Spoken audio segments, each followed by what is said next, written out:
క్రైస్తులాడండి. దేవుని నామానికి మహిమ ఘనత ప్రభావం కలుగును గాక. ఈ కార్యక్రమాన్ని వీక్షిస్తున్నటువంటి సంఘ బిడ్డలకును, స్నేహితులకును, బంధువులకు ప్రభువైన యేసుక్రీస్తు నామంలో హృదయపూర్వక కృతజ్ఞతలు వందనాలు చెల్లిస్తూ ఉంటున్నాను. ఈ శుక్రవారం రోజు మనందరం ఈ విధంగా లైవ్ కార్యక్రమంలో వాక్య ధ్యానం కూడుకోవడానికి కృప చూపించిన దేవాది దేవునికి నేను కృతజ్ఞతలు చెల్లిస్తూ ఉంటున్నాను. దేవుడు మనకు అనుగ్రహించిన శ్రేష్ఠ సమయాన్ని బట్టి ప్రభుకి మహిమ కలుగును గాక. ప్రత్యేకంగా మనందరము కూడా చాలా భయంకరమైనటువంటి రోజుల్లో ఉంటున్నాము. అయినప్పటికీ ప్రభు మనందరినీ క్షేమంగా సురక్షితంగా ఉంచడానికి ప్రభుకి మహిమ కలుగును గాక. ఒక వాక్య భాగం చదువుకుందాం. దానికంటే ముందుగా దయచేసి మరొకసారి మీ అందరికీ జ్ఞాపకం చేస్తున్నాను. మీరందరూ మీ గృహాలలో దయచేసి అందరూ కూర్చొని, ఇంట్లోనే కదా వాక్యం ఎట్లా వినొచ్చు అనేది కాకుండా ఇంట్లో ఉన్న వారందరూ కూడా కూర్చొని బైబిల్ మీ చేతులు పట్టుకొని, నోట్ పుస్తకం తీసుకొని, పెన్ను తీసుకొని దేవుడు మీతో మాట్లాడిన మాటలను జ్ఞాపకం చేసుకొని వాటిని రాసుకొని ఆ తర్వాత దేవుణ్ణి స్తుతించడానికి వీలుపడుతుంది. దయచేసి ఆ విధంగా వీలుపడిన వారందరూ చేయవలసిందిగా ప్రభు పేట మనం చేస్తూ ఉంటున్నాం. ఒక వాక్య భాగాన్ని చదువుకుందాం. తర్వాత చిన్న ప్రార్థన చేసుకొని మనం వాక్యంలోకి వెళ్దాం. కీర్తనలు సామ్ 136, కీర్తనలు 136, 23వ గీత వాక్యం నుంచి 26 వరకు చదువుకుందాం. వర్సెస్ 23 to 26 చదువుకుందాం. మనము దీన దశలో ఉన్నప్పుడు ఆయన మనలను జ్ఞాపకము చేసుకోవాలి. ఆయన కృప నిరంతరం ఉండును. మన శత్రువుల చేతిలో నుండి మనలను విడిపించడు. ఆయన కృప నిరంతరం ఉండును. సమస్త జీవులకును ఆయన ఆహారం ఇచ్చుచున్నారు. ఆయన కృప నిరంతరం ఉండును.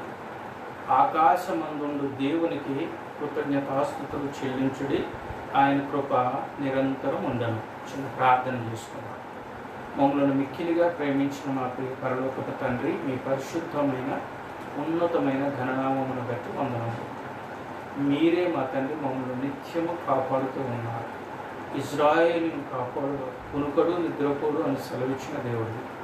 మీ యొక్క భద్రత క్షేమము మీ కాపుదలకే వందనాలు. సాయంకాలపు వేళలో కృతజ్ఞత భావంతో మీ సన్నిధిలో కూడుకున్నాము తండ్రి.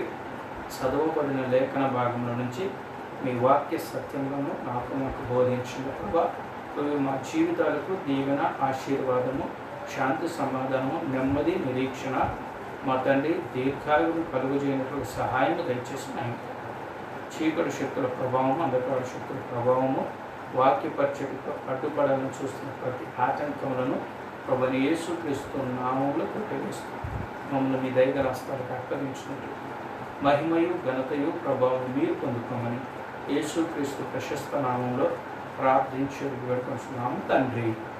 ఆమేన్. థ్యాంక్ యూ వెరీ మచ్ అండి. ప్రార్థనలోకి వచ్చిన అందరికీ వందనాలు. మనం చదువుకున్న లేఖన భాగము 136వ కీర్తన.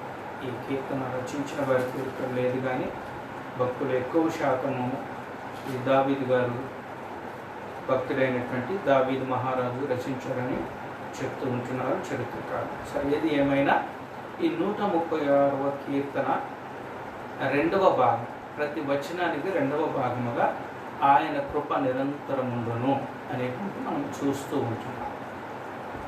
దేవుని బిడ్డలారా, దేవుడు మన పక్షముగా చేసే పనులన్నిటికీ పునాది, ఫౌండేషన్. దేవుడు మన పక్షంగా చేసే ప్రతి పనికి, ప్రతి క్రియకి, ప్రతి ఒక్క కార్యమునకు పునాది ఏంటంటే దేవుని కృప, ప్రేమ. మనము దేవుని యొక్క కృపను, ప్రేమని మూలాధారము చేసుకుని ఆయనకి కృతజ్ఞతలు చెల్లించడానికి వీలుపడతాం. మన కృతజ్ఞతాస్తుతులకు మూలాధారము ఆయన కృప, ఆయన ప్రేమ. గుర్తుపెట్టుకోవాలి.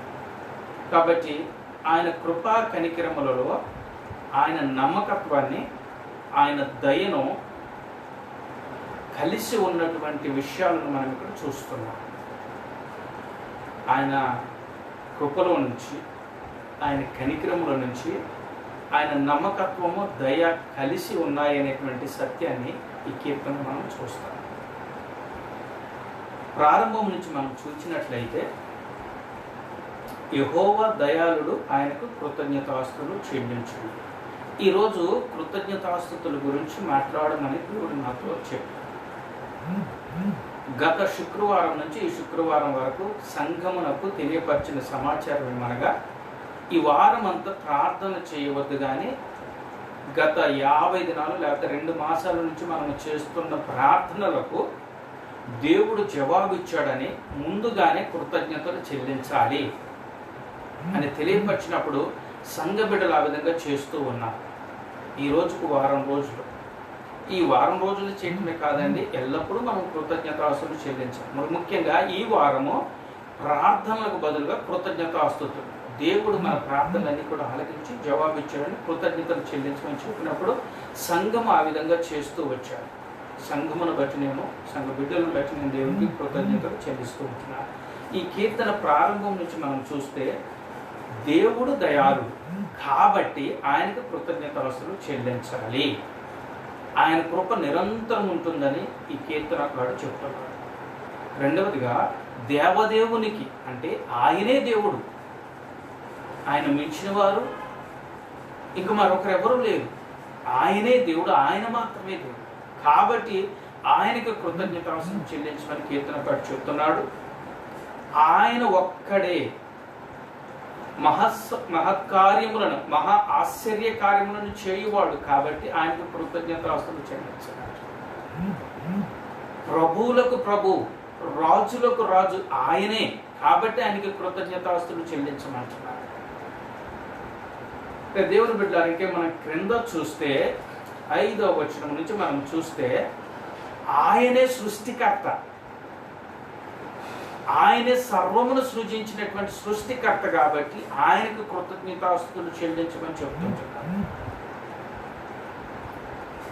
ఇంకా క్రింద వచనాలకు మనం వచ్చినట్లయితే తన ప్రజలను ఆయనే విమోచించువాడు కాబట్టి ఆయనకు కృతజ్ఞతాస్తులు చెల్లించమని ఇక్కడ కీర్తనకారుడు చెప్తున్నాడు. ఇశ్రాయేల్ ప్రజలు ఐగుప్తు దేశంలో బానిసత్వంలో ఉన్నప్పుడు వారిని విమోచించిన దేవుడు కాబట్టి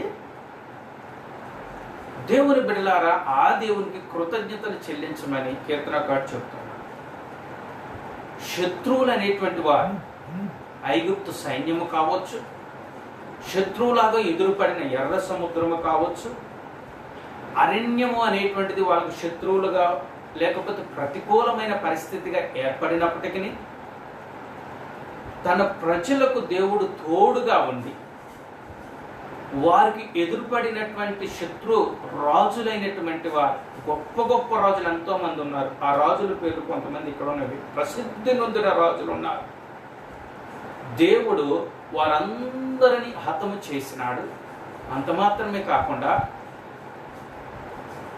ఆయన ఏ రీతిగా అయితే అబ్రహాము, ఇస్సాకు, యాకోబు, యోసేపులు మన పితరులకు వాగ్దానం చేశాడో ఆ వాగ్దాన దేశంలోనికి వారిని ప్రవేశపెట్టాడు.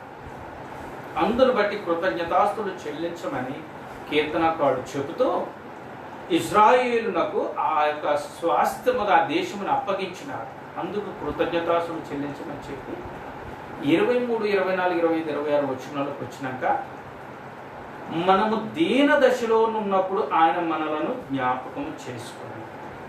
లో ఎస్టేట్ లేకపోతే లోలీ స్టేజ్ అన్నమాట, దీన దశ. దేవుని బిడ్డలు మనము దేవుని బిడ్డలుగా రక్షణ పొందక ముందు లోకములో ఎంత సంపన్న స్థితిలో ఉండవచ్చు, గొప్ప అధికార స్థానంలో ఉండవచ్చు, లేకపోతే పేరు ప్రఖ్యాతులు సెలబ్రిటీగా ఉండవచ్చు. లోక స్థానం గురించి నేను చెప్పాను. కానీ మనము యేసు ప్రభువులకు వచ్చిన తర్వాత మన స్థానం అనేటువంటిది వాటన్నిటికంటే అనేక వేల రెట్లు ఉన్నతమైన స్థానంలో దేవుడు మనల్ని పెట్టినాడు.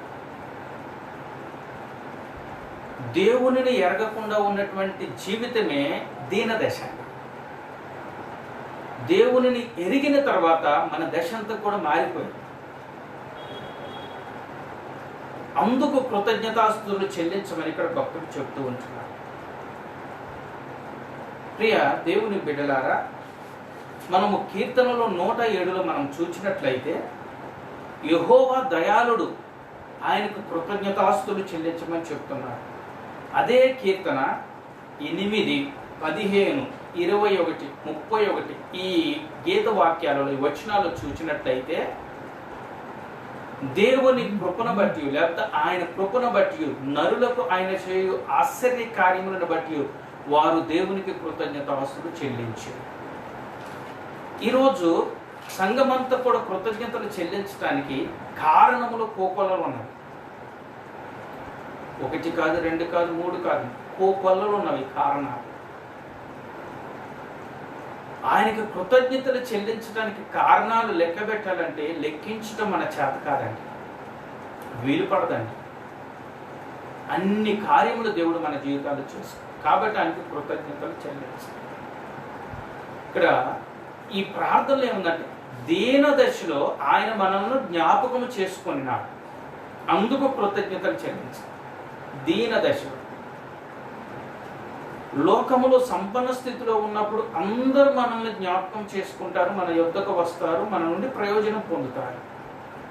లోకస్థితి గురించి లోకములో దీన దశలో ఉన్నప్పుడు అంతకుముందు మన ద్వారా కూడా దీవించబడి ప్రయోజనము పొంది ఆశీర్వదించబడిన వారు దీన దశలో మన వైపు కూడా చూడరు.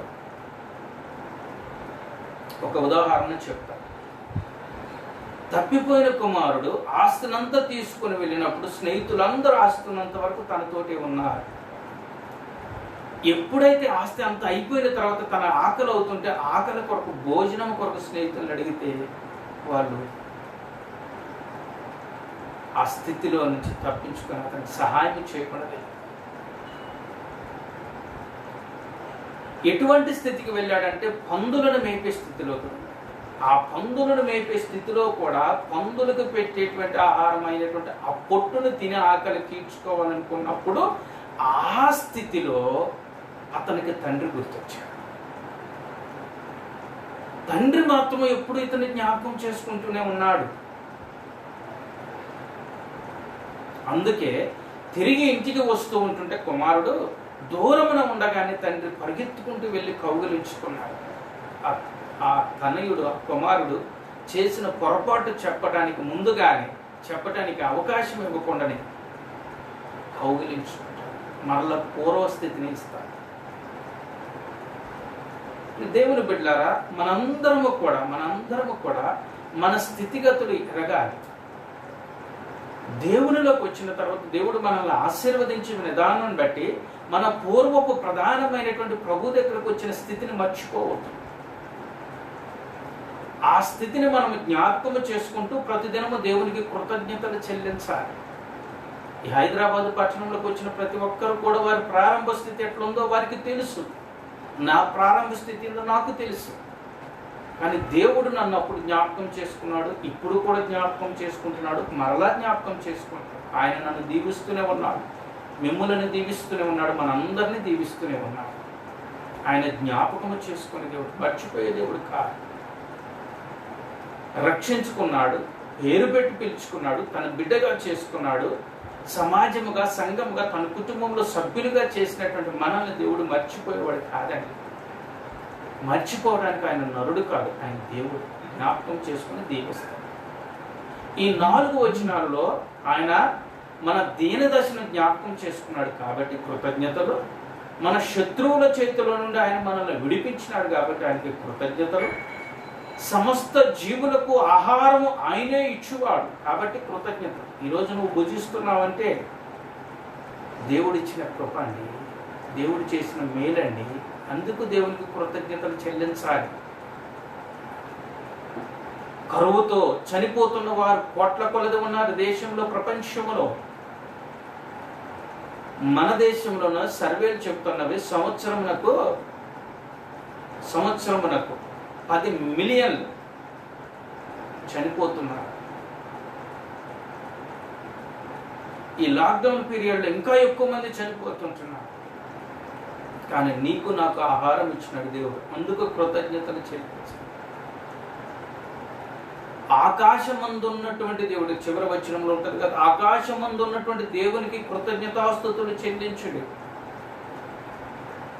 ఆకాశమందున్న దేవుడు, పరలోకమందున్న దేవుడు, ఇప్పుడు యేసు ప్రభువును నమ్ముకున్న నీవు నేను, ప్రపంచంలో ఎందరైతే యేసు ప్రభువును నమ్ముకున్నారో, ఆయన శిలువ మరణ త్యాగ ఆ యొక్క క్రియను ఎవరైతే నమ్మి ఆయనని దేవుడిగా ప్రభువుగా స్వీకరించి అంగీకరించినారో వారి హృదయాలను దేవుడు ఇప్పుడు నివాసంగా చేసుకున్నాడు. ఇప్పుడు దేవుడు ఎక్కడున్నాడంటే నీ హృదయంలో నా హృదయంలో ఉన్నాడు. కాబట్టి మన హృదయములో ఉన్నటువంటి దేవునికి కృతజ్ఞతాస్తుతులు చెల్లించాలి. బైబిల్ గ్రంథంలో కృతజ్ఞతల గురించి ఆది కాండం నుంచి ప్రకటన గ్రంథం వరకు ఎన్ని రీతులుగా కృతజ్ఞతలు చెల్లించాలంటే అన్ని రీతులుగా తెలియపరచాలి. కొన్ని వచనములు మాత్రం మీ ముందు ఉంచుతాను. మొదటిగా తెస్సలోనికి రాసినటువంటి మొదటి పత్రిక 5వ అధ్యాయము 18వ వచనం. ఇది అందరికీ తెలిసింది. ఇది తెలియని వారు అంటూ ఎవరు క్రైస్తవులు ఉండరు. చదువుతున్నాను. 1వ తెస్సలోనికి రాసిన మొదటి పత్రిక 5వ అధ్యాయము 18వ వచనం. ఈలాగున ప్రతి విషయమునందు కృతజ్ఞతాస్తుతులు చెల్లించుడి, ఈలాగు చేయుట యేసుక్రీస్తునందు మీ విషయంలో దేవుని చెప్తారు. ప్రతి విషయమునందు అంటే సమస్త విషయముల యందు దేవునికి కృతజ్ఞతాస్తుతులు చెల్లించుట యేసుక్రీస్తునందు దేవుని యొక్క చిత్తమైనదట. అది మన విషయం.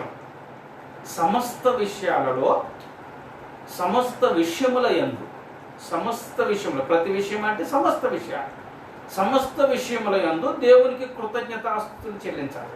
సమస్త విషయాలు మన విషయాలు కాకపోవచ్చు, కానీ సమస్త విషయాల యందు మనము దేవునికి కృతజ్ఞతలు చెల్లిస్తే ఆ కృతజ్ఞతలు చెల్లించటము మన విషయములో దేవుని చిత్తం. మీకు అర్థమైందండి?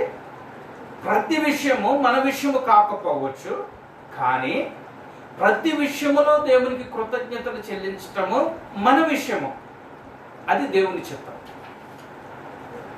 ప్రతి విషయంలో దేవునికి కృతజ్ఞతలు చెల్లించుట అనేటువంటిది మన విషయంలో దేవుని చిత్తం. ప్రభువుకు మహిమ చెల్లిద్దాం. హల్లెలూయా. ఇది చాలా మందికి తెలియకుండా, అరే ఆ విషయము నాది కాదు కదా, నేనెందుకు చెల్లించాలంట.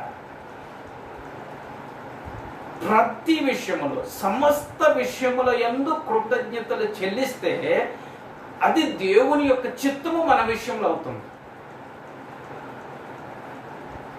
అర్థం చేసుకుంటే ప్రభువుకి మహిమ కలుగును గాక. పరిశుద్ధాత్మ దేవుడే మనకి సహాయము దయచేయట. మీకు ఒక ఉదాహరణ చెప్తాను.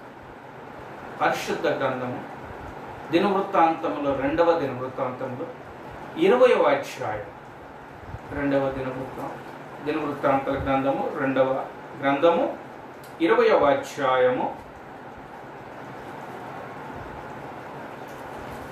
19వ వచనాన్ని నేను అక్కడ చదువుతూ ఉంటాను. చదవటానికి ముందుగా కొన్ని చెప్తానండి. మొదటి వచనంలో, ఇది అయిన తర్వాత మోయాబీయులు, అమ్మోనీయులు, మయోనీయులు కొందరు దండెత్తి యెహోషాపాతు మీదికి వచ్చారు.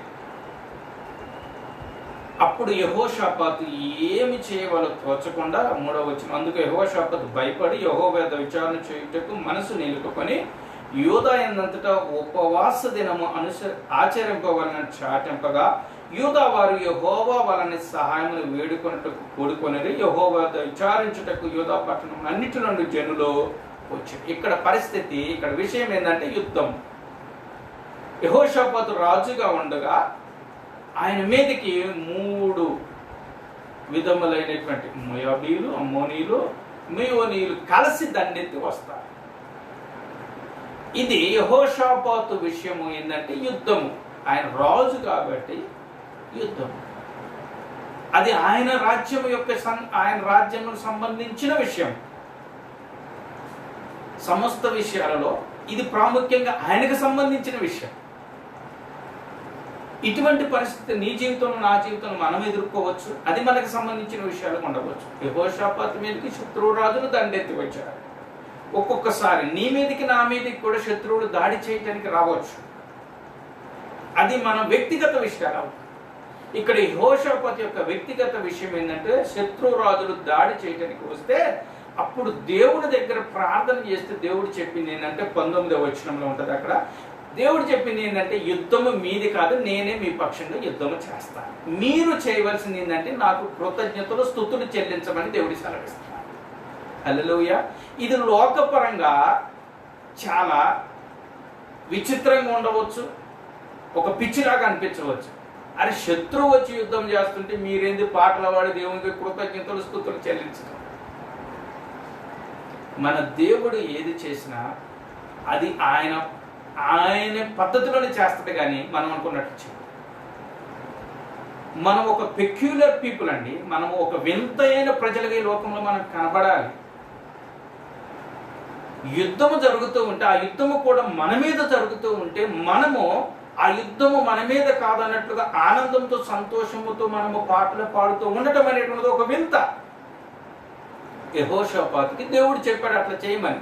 అప్పుడు యెహోషాపాతు లేవీలను పిలిచి చెబితే వాళ్ళు చేస్తారు. 19వ వచనంలో చూడండి, కహాతీయుల సంతతి వారును కోరహీల సంతతి వారు లేవీలు నిలువబడి గొప్ప శబ్దంతో ఇశ్రాయేలు దేవుడైన యెహోవాను స్తుతించిరి అని చెప్పి 21లో మనం చూస్తున్నామండి. మరియు అతడు జనులను హెచ్చరిక చేసిన తరువాత, లేవీలే కాదండి జనులందరికీ హెచ్చరిక చేసిన తరువాత యెహోవాను స్తుతించుటకు గాయకులను ఏర్పరచి, ఈ వారం అంతా కూడా నేను దేవుని ఆత్మ ప్రేరణతో సంఘానికి చెప్పాను, మనము స్తుతులు చెల్లించుదాం, కృతజ్ఞతలు చెల్లించుదాం, వందనములు చెల్లించుదాం.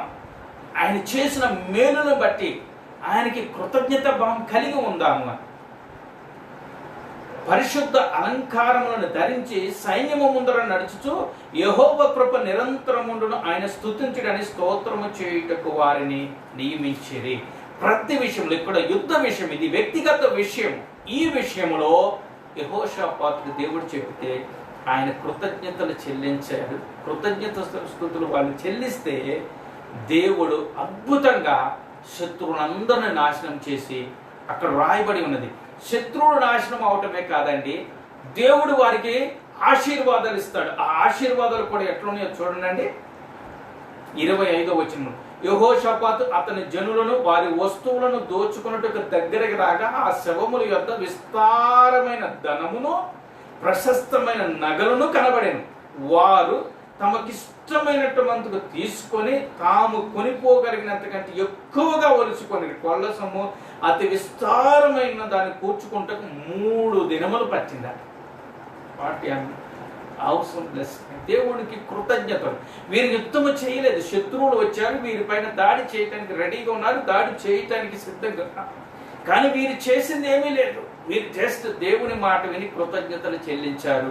యుద్ధం అంతా దేవుడు చేశాడు. యుద్ధములో వీరికి జయం ఇవ్వటమే కాకుండా దేవుని మాట విన్నందుకు వీరికి జయముతో పాటు దేవుడు 3 దినములంతా ఆశీర్వాదం వాళ్ళు కూర్చుకోవటానికి 3 దినములు పట్టిందట. ఆ తర్వాత ఉంటుంది చూడండి, 4వ దినమున వారు బెరాకా లోయలో కూడిరి. అక్కడ వారు యెహోవాకు కృతజ్ఞతాస్తులు చెల్లించినందున నేటి వరకు ఆ చోటికి బెరాకా అంటే స్తుతి లేకపోతే ఆశీర్వాదం. దేవుడు నీకు ఎన్ని ఆశీర్వాదం ఇవ్వలేదా? దేవుడు నీకు ఎన్ని దీవెనలు ఇవ్వలేదండి? వాటిని బట్టి దేవునికి కృతజ్ఞతలు చెల్లించాలి. ప్రతి విషయమునందు అది మనకు సంబంధించింది అయినప్పటికీ, సంబంధించింది కానప్పటికీ, మన వ్యక్తిగతమైనప్పటికీ, కుటుంబమైనప్పటికీ, సంఘపరమైనప్పటికీ, ఆ 3 కాకపోయినా సమాజంలో లేకపోతే మన చుట్టూ జరుగుతున్న పరిస్థితులు అయినప్పటికీ కూడా దానిలో దేవుడు కృతజ్ఞతలు చెల్లించమని చెప్తే మనము చెల్లించాలి. అలా చెల్లిస్తే అది మన విషయము దేవుని చిత్తం. ఇంకొక లేఖన భాగాన్ని మీ ముందు చూపిస్తాను. కొలస్సీలకు రాసిన పత్రిక 3వ అధ్యాయం 17వ వచనాన్ని నేను చదువుతాను. మరియు మాట చేత గాని క్రియ చేత కాని మీరేమి చేసినాను ప్రభు అయిన యేసు ద్వారా తండ్రి అయిన దేవునికి కృతజ్ఞతాస్తుతులు చెల్లించు సమస్తము ఆయన పేరట చేయుడు. ఇంతకుముందు సమస్త విషయములు యందు కృతజ్ఞతాస్తుతులు చెల్లించాలి. ఇప్పుడు సమస్తము యేసు ప్రభు పేరట చేయాలి. ఇంతకుముందు యేసు ప్రభునందు కృతజ్ఞతలు చెల్లించాలి దేవునికి. ఇప్పుడు యేసు ప్రభు పేరట దేవునికి కృతజ్ఞతలు చెల్లించాలి. వేటి విషయం అంటే సమస్తమును బట్టి. మరలా ఇంతకు ముందు సమస్త విషయములు యందు ఇప్పుడు కూడా సమస్తాన్ని బట్టట దేవునికి నువ్వు మాట చేత చేసిన క్రియ చేత చేసిన కృతజ్ఞతలు చెల్లించాలి. ఒక ఉదాహరణ మీ ముందు చూపిస్తాను. లూకాసు వార్త 17వ అధ్యాయం మనందరికీ తెలుసు. 10 మంది కుష్ఠరోగులు యేసు ప్రభు దగ్గరికి రాకుండా దూరమునే ఉంటారు. ఎందుకంటే కుష్ఠరోగులు సమాజంలో కలిసి ఉండకూడదు. ఆ రోజుల్లో దూరంగానే ఉండి వారు ఆ దూరం నుండి యేసు ప్రభుకు మొరపెడితే యేసు ప్రభు ఒక మాట చెప్తారు, మీరు వెళ్ళి యాజకులకు కనపరుచుకొనుడి. నిజమునకు స్వస్థత కలిగినాకనే యాజకుల దగ్గరకు వీరు వెళ్ళాలి. స్వస్థత కలగని ముందుగా సమాజంలోకి వెళ్ళాలి. కానీ యేసు ప్రభు మాటను బట్టి వారు నమ్మి వెళ్తూ ఉంటే మార్గంలోనే వారికి స్వస్థత వస్తే అందులో ఒకటి పరుగెత్తుకుంటూ వస్తూ, అంటే క్రియారూపకంగా కృతజ్ఞతలు చెల్లించడం చూస్తున్నమాట. మరల వచ్చి క్రియారూపకంగా చెప్తున్నాడు, మాట ద్వారాగా చెప్తున్నాడు. గొప్ప శబ్దంతో దేవుణ్ణి స్తుతించాడు. దేవుని బిడ్డ, దేవునికి స్తుతించడానికి సమయము పలానా ఆదివారం రోజు నేను చెప్తానండి, లేకపోతే పలానా నాకు బర్త్డే రోజు చెప్తానండి, లేకపోతే పలానా మ్యారేజ్ రోజు చెప్తానండి. దేవుడు ఏ క్షణంలో నీకు చేశాడు ఆ క్షణంలోనే కృతజ్ఞతలు చెల్లించాలి. చేయటానికి ముందుగా కూడా నువ్వు కృతజ్ఞతలు చెల్లించగలిగితే మరిధన్యుడు. ఈయన ఈ విషయమును బట్టి గొప్ప శబ్దముతో దేవునికి కృతజ్ఞతలు చెల్లించాడు. ప్రభు దగ్గరకు వచ్చి సాగిలిపడి అక్కడ ఉంటారు చూడండి. 17 లూకాసు వార్త 17 గొప్ప శబ్దంతో దేవుని పొంద తిరిగి వచ్చి ఆయనకి కృతజ్ఞత చెల్లించు ఆయన పాదము యొద్ద సాగిలపడెను. దేవుడు చేసిన వాటికి మనం చేయవలసింది ఏమీ లేదండి. ఆయన పాదాల దగ్గర సాష్టాంగపడి ఆయనకి కృతజ్ఞతలు చెల్లిస్తే చాలు. ఎంత మధురాతి మధురమైనటువంటి క్షణాలు దేవుని బిడ్డలారా, ఆయనకి కృతజ్ఞతలు చెల్లించాలి. నేను ఒక సందర్భం చెప్తాను. 2 నెలల క్రితము ఒక మీటింగ్లో ఒక గొప్ప దైవ సేవకుని బర్త్డే జరిగింది. ఆ దైవ సేవకుని హెల్ప్ చేయటానికి మరొక దైవ సేవకుడు, ఆయన కూడా పెద్ద ఆయన గౌరవించి ఆయనకు వచ్చినటువంటి ఆ గిఫ్ట్లు కానీ షాలులు కానీ దండలు కానీ అన్ని కార్లు తీసుకురావడానికి వస్తుంటే నేను ఆయన పక్కనకి వెళ్ళి నేను ఒక బ్యాగ్ తీసుకోకపోతే నన్ను తీసుకొని ఇలా సరే బలవంతం చేసి ఒక బ్యాగ్ తీసుకున్నాను, వచ్చాను, ఆయన కార్లో పెట్టాను, వచ్చేసాను. ఈవినింగ్కి ఆ పాస్టర్ గారు మెసేజ్ టెక్స్ట్ పెట్టాడు. ఎందుకు తెలుసా? పాస్టర్ గారు, ఐఎమ్ సారీ, మీరు హెల్ప్ చేశారు, నేను థ్యాంక్స్ చెప్పలేదు, థ్యాంక్ యూ సో మచ్. దేవుని బిడ్డ, మనము దేవునికి కృతజ్ఞతలు చెల్లించాలి. ప్రతి క్షణంలో అండి, ప్రతి విషయములో ఎల్లప్పుడూ దేవునికి కృతజ్ఞతలు. ప్రతి విషయమునందు అంటే సమస్త విషయముల యందు క్రీస్తునందు మనము దేవునికి కృతజ్ఞత చెల్లించాలి. సమస్త విషయములను గూర్చి ఇక్కడ రాయబడి ఉంది కదా. ఆ రాయబడినటువంటి మాట ఏంటంటే సమస్తమును యేసు ప్రభు పేరట, మాట చేత కానీ క్రియ చేత. ఇక్కడ ఈ యొక్క కుష్ఠరోగి కూడా స్వస్థత పొందినాక అదే చేశారు. మరొక వాక్యాన్ని చదువుకున్న ఎఫెసీ 5:20 ఇవన్నీ మనకి కంటతైనవేనండి. దేవుడు జ్ఞాపకం చేస్తూ ఉంటాడు. మనము దేని దశలో ఉంటే ఆయన జ్ఞాపకం చేసుకున్నాడు కాబట్టి ఆయన యొక్క లేఖన భాగాన్ని మనం జ్ఞాపకం చేసుకొని ఆయనకి కృతజ్ఞతలు చెల్లించాలి.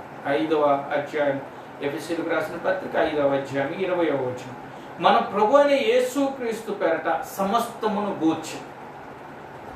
మొట్టమొదటిగా సమస్త విషయముల యందు, రెండవదిగా సమస్తమును, మూడవదిగా సమస్తమును గూర్చి తండ్రి అయిన దేవునికి ఎల్లప్పుడూ కృతజ్ఞతాస్తులు చెల్లించి యేసుక్రీస్తునందర భయముతో ఒకరినొకడికి లోబడాలి. మీకు ఒక ఉదాహరణ పరిశుద్ధ గ్రంథంలో చూపిస్తాను. దానియేలు గ్రంథము 6వ అధ్యాయము. దానియేలు గ్రంథం 6వ అధ్యాయం. ఇది మనందరికీ తెలిసినటువంటి వాక్యం సందర్భం.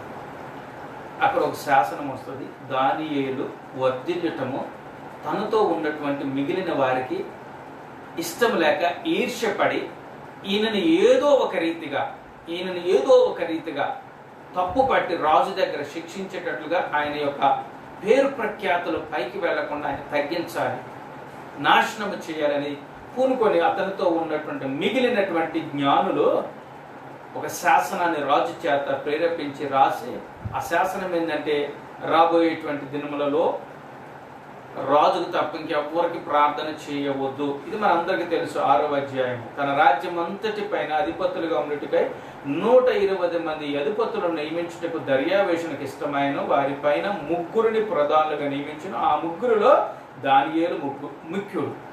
రాజునకు నష్టము కలుగుకున్నట్లు ఆ అధిపతులు తప్పకుండా వీరికి లెక్కలో ఒప్పజెప్పవలనని ఆజ్ఞయించారు. ఈ దానియేలు అతి శ్రేష్టమైన బుద్ధి గలవాడై ప్రధానుల్లోనూ అధిపతులను ప్రఖ్యాతి నొంది ఉండిన గనుక రాజ్యమంతటి మీద అతన్ని నియమించవలని రాజు ఉద్దేశించారు. అందుక ప్రధానులు అధిపతులు రాజ్యపాలన విషయంలో దానియేలు మీద ఏదైనా ఒక నింద మోపవల నుండి తగిన హేతువు కనిపెట్టుచుండరు. కానీ దానియేలు నమ్మకస్తుడై ఈ నేరమైనను ఏ తప్పిదమైనను చేయబడు కాడు గనుక దానియేలు తప్పిదమైన లోపైనను కనుగొనలేకపోయారు. అందుకు ఆ మనుషులు అతని దేవుని పద్ధతి విషయం అందే కానీ మరి ఏ విషయం అందును అతనికి లోపము కనుగొనలేమనుకుని. దేవుని విషయంలో కూడా లోపం లేదండి, కానీ వాళ్ళకి లోపం అనిపిస్తుంది. ఈయన సెక్యులర్గా లోకపరమైనటువంటి ఉద్యోగంలో కూడా లోపం లేనివాడు, దేవుని విషయంలో కూడా లోపం లేనివాడు. కానీ దేవుని విషయంలో లోపము కలిగిన వాడుగా చేయటం కొరకు ఒకదాన్ని సృజిస్తారు, ఒకసారి సృష్టిస్తారు. ఏంటిది అది? కాబట్టి ఆ ప్రధానులు అధిపతులు రాజునొద్దకు సందడిగా కూడి వచ్చి ఇట్లనే రాజుకు దర్యావేషు చిరంజీవి అందరుగాక రాజ్యపు ప్రధానులు సేనాధిపతి అధిపతులు మంత్రులు సంస్థానాధిపతి అందరూ కూడి రాజు యొక్క ఖండితమైన చట్టము స్థిరపరిచి దాని శాసనముగా చాటింపజేయనట్లు యోచన చేయాలి. ఇట్లనగా 30 దినముల వరకు నీ యొద్ద తప్ప మరి ఏ దేవుని యొద్దను మానవుని యొద్దను ఎవడను ఏమనవే చేయకూడదు. ఇది విషయం. దానియేలుకు ఈ విషయమును గూర్చినటువంటి సమాచారం వచ్చింది. సమస్తమును గూర్చి అనేటువంటి విషయం నేను చెప్తున్నాను. ఇది వ్యక్తిగతంగా దానియేలుకు సంబంధించింది, కానీ రాజ్యమంతటికి సంబంధించినటువంటి దీని అంతటిని గూర్చినటువంటి దానియేలుకు తెలిస్తే దానియేలు ఏం చేశాడు చూడండి. 10వ వచనములో ఇట్టి శాసనము సంతకము చేయబడిన దానియేలు తెలుసుకొనినను అతడు తన ఇంటికి వెళ్ళి యథాప్రకారంగా అనుదినము 3 మోకాళ్ళను తన ఇంటి పైకి కిటికీలు యెరూషలేము తట్టుకు తిరగబడి ఉండగా తన దేవునికి ప్రార్థన చేయొచ్చు. ఆయనను స్తుతించుచూ వచ్చెను, కృతజ్ఞతలు చెల్లించను, స్తోత్రములు చెల్లించి. ఒక శాసనం వచ్చిందని దానిని గూర్చి వినినప్పటికీ, అందుకే ఇక్కడ రాయబడింది కదా ఎఫెసీ 5, సమస్తమును గూర్చి యేసుక్రీస్తు పేరట దేవునికి కృతజ్ఞతలు స్తుతులు చెల్లించాలి. దానియేలు అదే చేశాడండి. మనందరికీ తెలుసు దానియేలు ప్రార్థనకి దేవుడు జవాబిచ్చాడు. ఎవరైతే ఆయన మీదకి వచ్చారో, అందుకే మరలా మూలవాక్యంలోకి వస్తున్న 136 23 నుంచి 26 వరకు మనము దీన దశలో ఉండగా ఆయన మనల్ని జ్ఞాపకం చేసుకుని ఆయన కృతజ్ఞతాస్తులు చెంది మన శత్రువుల చేతుల నుండి ఆయన మనల్ని విమోచించాడు. ఇక్కడ దానియేలును విమోచించాడు దేవుడు. శత్రువులు అతను నాశనం చేయాలని చూస్తే దేవుడు ఇతరులను విడిపించి ఇతని శత్రువులను నాశనం చేశాడు. యెహోషాపాతు మీదకి శత్రువుడు వస్తే దేవుడు కృతజ్ఞతాస్తులు చెల్లించమంటే కృతజ్ఞతాస్తులు చెల్లిస్తే శత్రువులను నాశనం చేయటమే కాకుండా ఆశీర్వాదం వచ్చినాయి. ఇక్కడ దానియేలుకి దేవుడు గొప్ప చేసిన ఏంటంటే తెలుసా? రాజ్యమంతటా చాటింపు చేశారు. ఎందుకు తెలుసా? దానియేలు దేవుడు నిజమైన దేవుడు. ఆయన ఒక్కడే మహా ఆశ్చర్య కార్యములు చేయ దేవుడు. కాబట్టి ఆయననే పూజించుడు, ఆయనని సేవించుడు, ఆయననే ఆరాధించుడు, ఆయనకి కృతజ్ఞతలు చెల్లించుడని చాటింపు. ఎంత గొప్ప విషయం అండి! దేవునికి కృతజ్ఞతలు చెల్లిస్తే ఎంత కార్యాలు జరుగుతాయి ఆలోచన చేయండి ప్రియ దేవుని సంఘం. మనం సనుక్కొనవద్దు, గొనుక్కొనవద్దు. మన పితరులు అదే చేసి సంహారమైన అరణ్యముల దేవుడు మన్నాతో వాళ్ళని పోషిస్తే వాళ్ళు దానిని బట్టి కృతజ్ఞతకు బదులుగా సనుగుకున్నారు. ఎప్పుడు ఈ మన్నానేనా, ఎప్పుడు ఈ మన్నానేనా, ఎప్పుడు ఈ మన్నా. మన ఇంట్లో కూడా ఏది మన ఇంట్లో మన యొక్క ప్లేట్లోకి వస్తే ఆహారం, దాన్ని బట్టి దేవునికి కృతజ్ఞతలు చెల్లించాలి. కొన్ని సందర్భంలో నీవు చెల్లించకుండా సరిగిన సందర్భాలు ఉండవచ్చు. ప్రభువు మనల్ని క్షమించును గాక. ఇక నుండి అన్నా నేర్చుకుందాం. ప్రతి దానిని బట్టి, ప్రతి విషయమును గూర్చి, సమస్త విషయములను సమస్తమును గూర్చి దేవునికి కృతజ్ఞతలు చెల్లించాలి. దేవుని బిడ్డ, దేవునికి కృతజ్ఞతలు చెల్లించాలి. మరొక వాక్య భాగంలో ఫిలిప్పీయులకు రాసిన పత్రిక 4వ అధ్యాయం ఫిలిప్పీలకు రాసిన పత్రిక 4వ అధ్యాయం 4 నుంచి నేను చదువుతాను. ఎల్లప్పుడూ ప్రభునందు ఆనందించుడి, మరలా చెప్పుదును ఆనందించుడి, మీ సహనమును సకల జనులకు తెలియబడనీయుడి. ప్రభువు సమీపంగా ఉన్నాడు, దేనిని గూర్చి చింతపడకుడు గాని ప్రతి విషయములోనూ ప్రార్థన విజ్ఞాపన చేత కృతజ్ఞతాపూర్వకంగా మీ విన్నపంలో దేవునికి తెలియచేయుడి. అపోస్తలుడైన పౌలు చెరసాలలో ఉండి రాసుకుంటాడు. చెరసాల పరిస్థితిలో ఉండి కూడా దేవునిలో ఆనందిస్తున్నాడు, సంతోషిస్తున్నాడు. దానిని బట్టి దేవునికి కృతజ్ఞతలు చెల్లిస్తున్నాడు. లోపల ఉన్నటువంటి ఆ పౌలు బయట ఉన్న వారితో చెప్తూ ఉంటున్నాడు, మీరు దేని గురించి చింతపడవద్దు. ఆయన ఉన్న పరిస్థితి ఏమో చెరసాల, వీళ్ళు బయట స్వతంత్రంగా ఉన్నారు. స్వతంత్రంగా ఉన్న వాళ్ళకి చెప్తున్నాడు, మీరు దేని గురించి చింతపడవద్దు. ప్రతి విషయంలో దేవునికి ప్రార్థన విజ్ఞాపన చేత కృతజ్ఞతాపూర్వకంగా మీ విన్నపాలు తెలియపరచమాట. దేవుని బిడ్డారా, మనం ఇప్పుడు చెరసాల లాంటి అనుభవంలో ఉంటే మనం ఉంటున్నాం. మన గృహాలను మనము బంధించబడ్డాం, నిర్బంధము చేయబడినాం. అయినప్పటికీ కృతజ్ఞతలు చెల్లించుతామండి. యోనా గ్రంథంలో ఉంటుంది 2వ అధ్యాయం 9లో యోనా చేప కడుపులో ఉండి ఒక ప్రార్థన చేస్తాడు. ఆ ప్రార్థన కూడా ఎట్లుంటుంది అంటే యోనా గ్రంథంలో ఉంటుంది. చూడండి దేవుని బిడ్డలారా, 2:9 చదివితే 9 కృతజ్ఞతాస్తుతులు చెల్లించి నేను నీకు బలులను అర్పింతును, నేను మొక్కుకొనిన మొక్కు బలులను చెల్లింపక మానను, యెహోవా యొద్దనే రక్షణ దొరుకును అని ప్రార్థించాను. ప్రార్థన కంటే ముందు కృతజ్ఞతలు చెల్లించాను యోనా. దేవుడు వెంటనే చేప కడుపు నుంచి బయటికి తీసుకొస్తాడు. కృతజ్ఞతలు చెల్లించాలి. మనం ఉన్నటువంటి దానిని బట్టి ప్రతి విషయంలో, ఇక్కడ అదే చెప్తున్నాడు కదా, ప్రతి విషయములో, ఇంతకుముందు ప్రతి విషయములో దేవునికి కృతజ్ఞతలు చెల్లించాలి. యేసు ప్రభువారు కూడా అక్కడ చేసిన సందర్భాలు 2-3 ఉన్నాయి, నేను ముందు ఉంచుతాను. యోహాను సువార్త 6వ అధ్యాయంలో అక్కడ వేల కొలది జనం ఉంటే ఆయన దగ్గర ఉన్నటువంటిది 5 రొట్టెలు 2 చేపలు. సనగలేదు గొనగలేదు కానీ 5 రొట్టెలు 2 చేపలు తీసుకొని, తండ్రి మీరు నాకు ఇచ్చినందుకు వందనాలని చెప్పి దేవునికి కృతజ్ఞత చెల్లించి వారందరికి భోజనం పెట్టాం కనుక 12 గంపలు మిగిలిపోయాయి. యోహాను సువార్త 11వ అధ్యాయం 41వ వచనంలో లాజరసు చనిపోతాడు. అప్పటికి వెళ్ళి ఆయన వచ్చి ప్రార్థన చేస్తూ, ప్రార్థన కూడా ఏమంటాడు తెలుసా, ఎల్లప్పుడూ నువ్వు నా మనము వింటామని నాకు తెలుసు తండ్రి, కానీ వీరందరూ కూడా తెలుసుకునే నిమిత్తం నేను ముందుగానే నీ కృతజ్ఞతలు చెల్లిస్తున్నాను నా మనము విన్నందుకు అని చెప్పి వెంటనే లాజరు బయటికి రమ్ము అనగానే లాజరు బయటకు వచ్చేసి మనము కృతజ్ఞతలు చెల్లించబద్దులమై ఉన్నాం. ఇదే ఫిలిప్పీలకు రాసిన పత్రిక 4లో ఉంటుంది కదా, చూడండి ఒకసారి. దేవుని బిడ్డలారా, ప్రభుకి మహిమ ఘనత ప్రభావం కలుగును గాక. కొలస్సీ 4:2 ప్రార్థన యందు నిలకడగా ఉండి కృతజ్ఞత గలవారై దాని యందు మెలకువగా ఉండి. ప్రార్థన యందు నిలకడగా ఉండి కృతజ్ఞత కలిగి ఉండాలి. కృతజ్ఞత మనము కలిగి ఉండాలి. దేవుడు కోరుకునేది బైబిల్ గ్రంథంలో మనం చూస్తే భోజనం కొరకు కృతజ్ఞతలు, జ్ఞానం కొరకు కృతజ్ఞతలు, దేవుడు మనం రక్షించుకున్నందుకు కృతజ్ఞతలు, 1 కొరింథీ 15:57 మనకి విజయాన్ని ఇచ్చినందుకు కృతజ్ఞతలు, పరిచర్యలో ఇతరులకు సహాయపడుతున్నందుకు కృతజ్ఞతలు. కొరింథీలకు రాసిన 2వ పత్రిక 9వ అధ్యాయంలో ఆ మాట ఉంటుంది.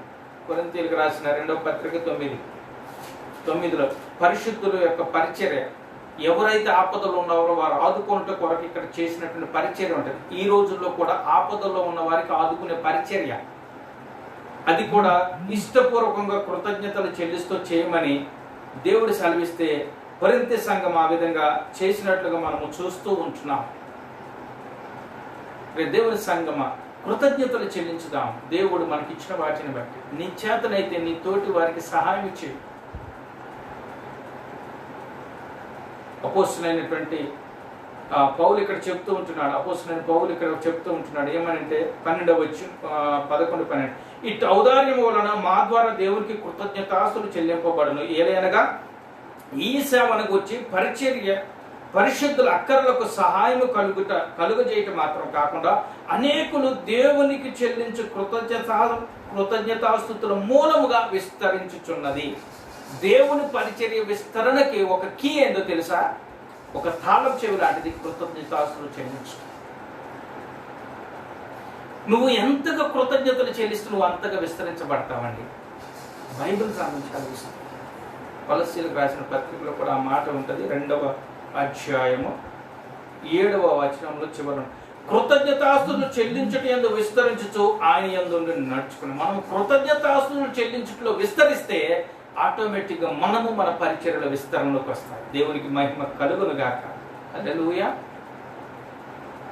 మన ద్వారా రక్షించబడిన వారిని బట్టి కృతజ్ఞతలు, మన ద్వారా దీవించబడిన వారిని బట్టి కృతజ్ఞతలు, మనము దీవించబడటానికి ఎవరైతే ఉన్నారో వారిని బట్టి కృతజ్ఞతలు, మనల్ని రక్షణలోకి నడిపించిన వారిని బట్టి కృతజ్ఞతలు, మనల్ని ప్రభు పరిచయలో ప్రోత్సహిస్తున్న వారిని బట్టి కృతజ్ఞతలు. దేవునికి విధానం కృతజ్ఞించవచ్చు. ఒక మిషనరీ గురించి 2 మాటలు నేను చెప్పి ఆ తర్వాత నేను మీ కొరకు అందరి కొరకు ప్రార్థన చేస్తాను. రేచల్ సెయింట్ అనేటువంటి ఒక సహోదరి 20వ శతాబ్దం, అంటే ఇప్పుడు మనం 21లో ఉన్నాం. 20వ శతాబ్దం అంటే 1900 నుంచి 2000 సంవత్సరం మధ్యలో ఈవిడ చేసినటువంటి పరిచర్య. ఈవిడ మిడిల్ క్లాస్ కుటుంబం నుంచి వచ్చినటువంటి ఆవిడ. వీరి యొక్క పితరులు అయితే బాగా ధనవంతులు. అయితే ఈవిడ యొక్క జీవితంలో జరిగినటువంటిది 14వ సంవత్సరంలో రక్షించబడ్డది. అమెరికా దేశంలో నేను విన్నదండి. 18వ బర్త్డే అంటే గొప్పగా సెలబ్రేట్ చేసుకుంటారు. ఆ సెలబ్రేట్ చేసుకునేటువంటిది గొప్పగా ఉంటుంది. కానీ ఈ రేచల్ సెయింట్ అనేటువంటి సహోదరి అంతగా సెలబ్రేట్ చేసుకోలేని పరిస్థితి. అయితే వారి యొక్క బంధువులైనటువంటి పామిలి అనేటువంటి ఒక ఫ్యామిలీ ఆవిడని తీసుకొని, నీ 18th బర్త్డే సందర్భంగా నిన్ను అమెరికా నుంచి యూరోప్ పిక్నిక్గా తీసుకెళ్తాం టూర్గా అని చెప్పి ఒక పడవలో వాళ్ళకున్నటువంటి వాళ్ళ సొంత పడవలో తీసుకుని వెళ్తూ ఒక దినాన ప్రయాణంలో వాళ్ళ ఆంటీ ఒక ఆఫర్ చేసిందట. మాకు పిల్లలు లేరమ్మా, మాకున్న బిజినెస్లో మాకున్నటువంటి ఆస్తిపాస్తులు అన్నిటిని చూసుకోవటం కొరకు నా ఆఫీస్లో నాతో సహాయం చేస్తే కొన్ని దినాల తర్వాత ఇదంతా మీకే ఇచ్చేస్తాం అని అంటే, ఈ రేచల్ ఏం చెప్పిందంటే, నేను దేవుని నమ్ముకున్న బిడ్డను కాబట్టి నేను ప్రార్థన చేసి చెప్తాను చెప్పి ఆ నైటే ఆ పడవ ప్రయాణం జరుగుతూ ఉండగా రాత్రి ప్రార్థన చేస్తుంటే దేవుడు ఒక దర్శనం ఇచ్చాడు. ఆ దర్శనంలో ఒక జాతి ప్రజలను దేవుడు చూపించాడు. ఆ జాతి ప్రజలను చూసినప్పుడు ఆవిడకు కూడా భయం అనిపించింది.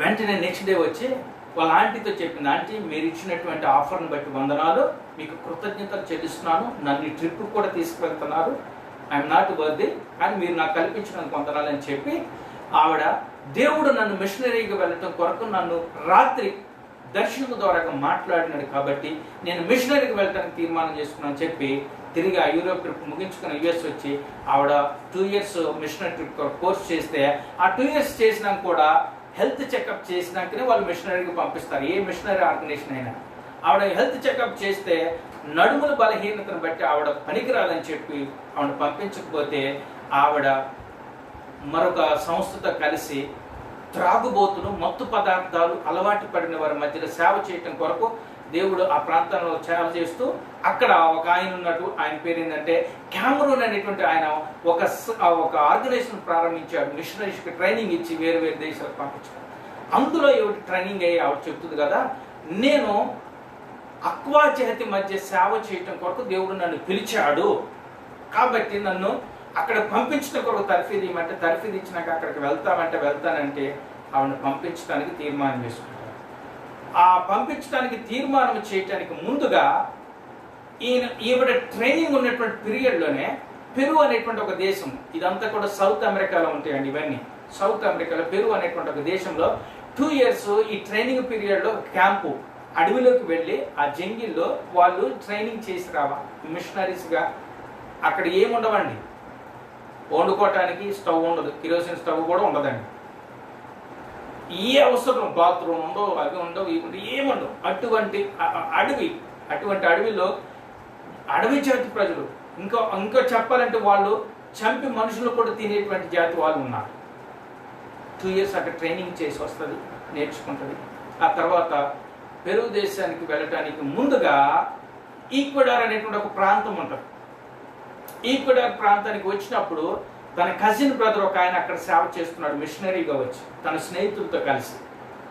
ఆ ఈక్వెడార్కి వచ్చినప్పుడు తన సహోదరుడు ఒకసారి ఒక చిన్న హెలికాప్టర్ మనం వాడుతూ చూడ అటువంటి తన యొక్క మిషనరీ ట్రిప్లో ఒకసారి ఏమైనా ట్రిప్ వేయడానికి తీసుకువెళ్ళి ఆ ఈక్వెడార్ ప్రాంత పరిశ్రమల అడవుల్లో ఉన్నటువంటి ఒక జాతి ప్రజలను చూడంగలోనే వెంటనే దేవుడు ఈవిడికి పడవలో ఇచ్చినటువంటి ఆ దృశ్యము గుర్తొచ్చింది. వీళ్ళెవరంటే వెంటనే తన యొక్క సహోదరుడు చెప్పారు, వీళ్ళే అక్వా జాతి ప్రజలంటే. దేవుడు వీరి మధ్య నన్ను మిషనరీగా పిలిచినాడు, దర్శనం ఇచ్చంటే మంచిది, దేవుడు నీకు సహాయం చేయనుగా. కానీ దాని విషయాలని చెప్పినాక ఆ అక్వా జాతి ప్రజలను కలవటం కొరకు ఒక నాయకుడిని ఎంచుకుంటుంది. ఒక నాయకుడు అంటారు డాన్ కార్లస్ అనేటువంటి ఒక నాయకుని కలుస్తుంది. డాన్ కార్లస్ అనే నాయకుని కలిసినప్పుడు ఆ నాయకుడు అంటాడు కదా, ఏంటమ్మంటే నేను ఈ జాతి మధ్యలో ఈ అక్వా జాతి మధ్యలో సేవ చేయడానికి నేను తీర్మానం చేసుకున్నానంటే, వాళ్ళు మామూలు కాదమ్మా, అక్కడ నువ్వు సేవ చేయలేమంటే నేను చేస్తాను, దేవుడు నన్ను ఎక్కడికి పంపిస్తే అక్కడికి వెళ్ళి నేను చేస్తానండి అని చెప్తే ఆయన వెంటనే తన షర్ట్ పైకి తీస్తే ఒళ్ళంతా గాయాలు కనపడ్డాయి. భయపడదంట. ఏంటి గాయాలంటే, వాళ్ళే నన్ను గాయపరిచారమ్మా, వాళ్ళ నుంచి నేను తప్పించుకుంటకు ఆగకుండా 8 రోజులు నేను పరిగెత్తుకుంటూ వచ్చాను. అటువంటి వారి మధ్య చేస్తావా అంటే, దేవుడు నన్ను పిలిస్తే నేను తప్పకుండా చేస్తానంటే, అప్పుడు ఆ డాన్ కార్లస్ అనేటువంటి ఆయన డయోమా అనేటువంటి ఒక ఆవిడ ఆ జాతి నుంచి బయటికి వస్తే ఆవిడని పరిచయం చేస్తే, ఆ పరిచయంతో ఈ రేచల్ ఏం చేసిందంటే మెల్లగా వారి జాతి భాషను నేర్చుకుంది. వారి మధ్య పరిచర్య చేయడానికి ఇద్దరు కలిసి చేస్తుంటారు. ఈ డయోనా కూడా బాప్టిజం తీసుకుంటుంది. ఈ మధ్యకాలంలో ఈ ఈక్వెడార్లో ఉన్నటువంటి తన యొక్క సహోదరుడు ఈ అక్వా జాతి ప్రజల చేత చంపబడతారు. ఈ చంపిన వాళ్ళకి సంబంధించిన ఫోటోలు ఆయన యొక్క కెమెరాలో లేటుగా దొరికితే ఆ ఫోటోలో ఉన్నటువంటి కొంతమందిని ఈ డయోమా అనేటువంటి ఆవిడ గుర్తుపెట్టి, మీ సహోదరుని చంపింది ఎవరో కాదు, మా ఆంటీ, మా బంధువులే అని గుర్తుపెట్టి చెప్తే, రేచల్ అన్నది కదా, పర్వాలేదు దేవుడు వారిని క్షమించును గాక, థ్యాంక్ యూ అమ్మ అని చెప్పి మరల కృతజ్ఞత చెల్లించి ద్వేషించలేదు. దైవం ద్వేషించలేదు, అక్వా జాతి వాళ్ళని ద్వేషించలేదు, తమ్ముని చంపినారని చెప్పి ఎక్కడ ద్వేషం లేకుండా దేవునికి కృతజ్ఞతలు అని చెప్పి మరలా వీళ్ళు అమెరికాకు వచ్చి అమెరికాలో వాళ్ళు కొంత బైబిల్ ట్రాన్స్లేషన్ చేయటం జరుగుతుంది. ఆ తర్వాత ఈక్వెడార్కి మరలా వచ్చినప్పుడు ఈక్వెడార్ యొక్క ప్రెసిడెంట్ రేచల్ చేసే పరిచర్య గురించి విని అది నిజమా కాదని చెప్పి పిలిపించితే ఆవిడ ఒక్కతే వెళ్లకుండా ఆవిడతో పాటు కిమో అనేటువంటి ఆ ప్రాంతంలో ఒక నాయకుడిని తీసుకుని వెళ్తే ఆ నాయకుడు రేచల్ చెప్పేటువంటి చేసే పరిచర్య గురించి వివరిస్తారు. ప్రెసిడెంట్ లేచి ఆవిడకి కృతజ్ఞతలు చెల్లించి, నువ్వు అక్కడ చేస్తున్న పరిచర్యను బట్టి నేను అభినందిస్తున్నా అని చెప్పి ఆవిడకు గొప్ప స్థానాన్ని కల్పిస్తాడు. కృతజ్ఞతలు చెప్తాడు ఆవిడకి. ఆ తర్వాత నూతన నిబంధన అంతటిని ఏ తమ్మున్నైతే ఏ జాతి ప్రజలు చంపినారో ఆ జాతి ప్రజలను క్షమించి ఆ జాతిలో నుంచినటువంటి డయోమా అనేటువంటి సహోదరుని కృతజ్ఞత చెల్లించే భాష నేర్చుకొని నూతన నిబంధన తర్జుమా చేశారు. రేచల్ అనేటువంటి దేవుని బిడ్డలారా, ఇటువంటి భయంకరమైన పరిస్థితులు ఆదిమ సంఘంలో కాదు, ఇప్పుడు కూడా ఉన్నారు. ఇంకా మీకు తెలుసో లేదో, మొన్న ఈ మధ్యన మన దేశంలోనూ కూడా చూసాం కదా, అండమాన్ బాల్ పక్కన ఉన్నటువంటి డానియల్ అనేటువంటి ఒక మిషనరీని చంపిన ఎంతోమంది ప్రభువు కొరకు ప్రాణాలు పెట్టడానికి, అయ్యా నీ కొరకు చనిపోవటం ఒక గొప్ప భాగ్యమయ్య అని చెప్పి కృతజ్ఞతలు చెల్లించి చనిపోతాడు. దేవుడు నీకు నాకు మంచి అవకాశం ఇచ్చాడు. చనిపోవటానికి కాదండి, ఆయన సాక్షిగా ఉండమని అంటుంది. ఒకవేళ చనిపోయే పరిస్థితి వచ్చినా కూడా అది మహా గొప్ప భాగ్యం అని. ఇంకొక మాట చెప్పి దేవుని బిడ్డల యొక్క ముఖ్య ఉద్దేశం థీమ్ ఏంటంటే కృతజ్ఞత కలిగి ఉండాలి. ప్రకటన గ్రంథం పరలోకం యొక్క థీమ్ కూడా అదేనండి. ఈ 2 మాటలు చదివించి నేను ముగిస్తాను. ప్రకటన గ్రంథము 7వ అధ్యాయము, ప్రకటన గ్రంథము 7వ అధ్యాయము మీరు ఒకసారి అక్కడ చూసినట్లయితే 10వ వచనం, దేవదూతలందరూ సింహాసనము చుట్టూను పెద్దల చుట్టూను ఆ 4 జీవుల చుట్టూను నిలువబడి వారు సింహాసనము ఎదురు సాష్టాంగపడి ఆమేన్, యుగ యుగములకు మా దేవునికి స్తోత్రము, మహిమయు, జ్ఞానము, కృతజ్ఞతాస్తుతియు ఘనతయు శక్తియు బలమును కలుగును గాకని చెప్పుచు దేవునికి నమస్కారము చేసిరి. హల్లెలూయా. కృతజ్ఞతాస్తుతులు, నమస్కారం. ఇది పరలోకం యొక్క థీమ్ అండి. ఇంకొక మాట చదివించి నేను ప్రార్థన చేస్తాను. ప్రభుకే మహిమ ఘనత ప్రభావములు కలుగునుగా. గట్టిగా ఒకసారి స్తోత్రం చెప్దాం. హల్లెలూయా. యేసు ప్రభుకే మహిమ ఘనత ప్రభావములు కలుగునుగాక.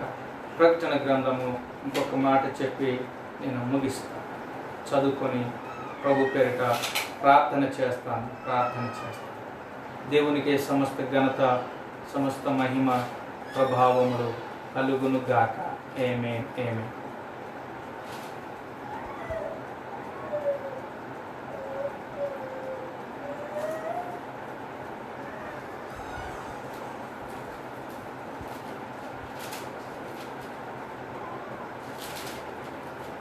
స్తోత్రం. తండ్రి నీకే స్తుతి, మహిమ, ఘనత, ప్రభావం. పరలోకంలో మనం చేసేటువంటిది ఏంటంటే దేవునికి స్తుతులు చెల్లించడం తప్ప మరొకటి ఏదీ లేదని వాక్యము సెలవిస్తూ ఉంటుంది. కాబట్టి ఆ ప్రభుకి మహిమ చెల్లిస్తూ మనందరము కూడా ఎల్లవేళలా ప్రతి విషయమునందు సమస్తమును గూర్చి ప్రతి విషయములో దేవునికి కృతజ్ఞతలు ఎల్లప్పుడూ చెల్లించే వారం ఉందాంగాక.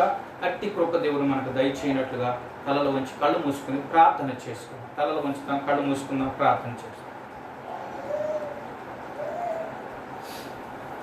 Thank you lord, thank you Jesus, thank you Jesus, thank you Jesus, thank you Jesus. ప్రకటన గ్రంథం 19:7 కూడా మీరు సెలవిచ్చారు. తండ్రి సర్వాధికారి ప్రభువును మన దేవుడు ఏలుచున్నాడు, ఆయన్ని స్తుతించడానికి మీరు సెలవిచ్చిన దేవుడు. ప్రభు, ఇంతవరకు నేను చదువుకున్న వాక్య భాగాన్ని బట్టి వందనాలు. ఆ వాక్యం చేత మాతో మీరు మాట్లాడి నన్ను దర్శించినందుకు వందనాలు. ఈ వాక్యం మా జీవితాల్లో మంచి నేల పడిన విత్తనముగా 30 60 100 ఫలించును గాక. మీకు ఎల్లవేళలా కృతజ్ఞత చెల్లించే వారంగా ఉందము గాక.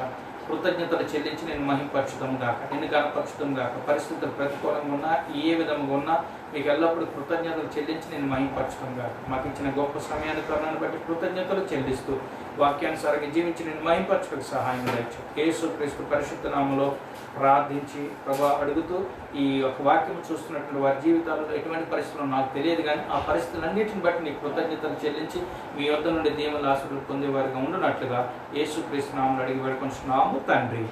ఆమేన్.